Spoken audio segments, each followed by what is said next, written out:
დღეს თანამედროვე სამყაროში პოლიტიკური მანიპულაციის მთავარი საშუალება გახდა სიტყვა, იმიტომ რომ საზოგადოება ეკრანზე დამოკიდებული გავხდით.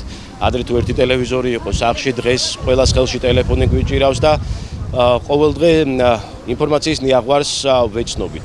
ამ ნიაღვარში ადამიანის მთავარი გზამკვლევი შუქურა არის დამოუკიდებელი მიუკერძოებელი მედია, რომელიც მას გადამოწმებულ მიუკერძოებელ ინფორმაციას აწვდის.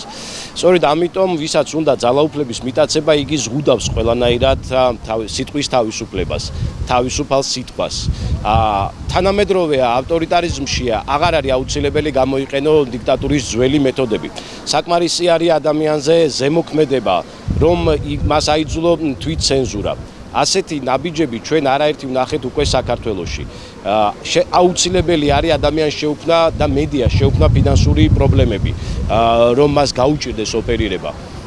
შესაძლებელი არის ბევრი ფარული მეთოდების გამოყენება იმისთვის, რომ გააბატონო მხოლოდ და მხოლოდ შენი პოლიტიკური ნარატივი, პარტიული ნარატივი და არა ეროვნული თუ სახელმწიფოებრივი ნარატივი. ჩემი მოსაზრებით საქართველოში რეგიონალური დამოუკიდებელი მედია არის სასიცოცხლოდ მნიშვნელოვანი.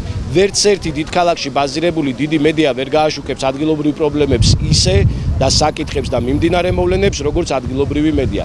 ჩვენ სახეზე გვაქვს დღეს იმ ძალის მხრიდან, რომელსაც მიწაცებული აქვს საქართველოში ხელისუფლება, რომ იგი ყველანაირად ებრძვის მედიას.